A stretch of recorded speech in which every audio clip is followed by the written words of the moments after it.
SIPRI मतलब Stockholm International Peace Research Institute एक अंतर्राष्ट्रीय संस्थान है जो स्टॉकहोम में स्थित है। इसकी स्थापना 1966 में हुई थी और यह सशस्त्र संघर्ष, सैन्य व्यय और हथियारों के व्यापार के साथ निशस्त्रीकरण और हथियारों के नियंत्रण के लिए डेटा विश्लेषण और रिपोर्ट्स भी प्रदान करता है। सिप्री की रिपोर्ट के मुताबिक 12 मार्च 2020 को पहली बार भारत वैश्विक हथियार निर्यातक देशों की सूची में शामिल हुआ था। हालांकि भारत ने हथियार निर्यातक देशों की सूची में 23वां स्थान हासिल किया था, लेकिन सिप्री ने भारत को हथियारों का निर्यातक देश बनाने के लिए वर्तमान सरकार के प्रयासों की सराहना की थी। अब भारत ने इजराइल के साथ मिलकर अफ्रीकी देशों में रूस और चीन के हथियारों को भी कड़ी चुनौती देने की तैयारी की है। जैसा कि दुनिया खुली आंखों से देख रही है कि भारत ने वैक्सीन बनाने का ऐलान किया था और आज भारत वैक्सीन की सप्लाई भी कर रहा है, जबकि चीन के सारे वैक्सीन पर किए गए दावे हवा में उड़ गए हैं और आज चीन जर्मनी से कोरोना वायरस की वैक्सीन की खरीदारी करने के लिए मजबूर है। और इसकी वजह यह भी है कि चीन को अपने ही वैक्सीन पर कोई भरोसा नहीं है। मतलब पहले कोरोना वायरस की वैक्सीन के मामले में भारत ने चीन का पत्ता साफ किया और अब भारत हथियारों के व्यापार के क्षेत्र में भी चीन का पत्ता साफ करने की तैयारी कर चुका है।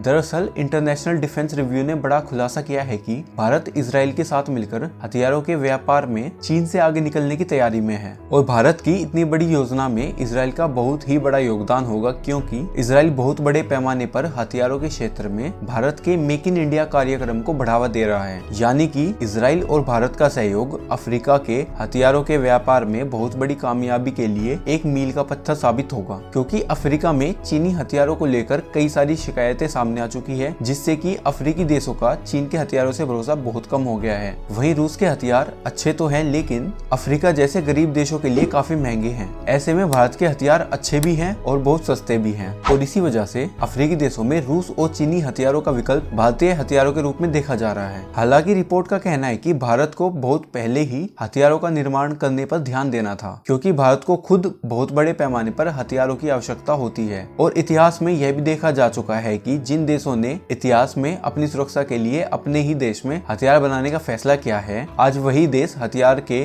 व्यापार के क्षेत्र में सबसे आगे बने हुए हैं। और इसका सबसे बड़ा जीता जागता उदाहरण है इजराइल, एक छोटा सा देश जो कि हथियारों की होड़ में दुनिया में बहुत आगे है।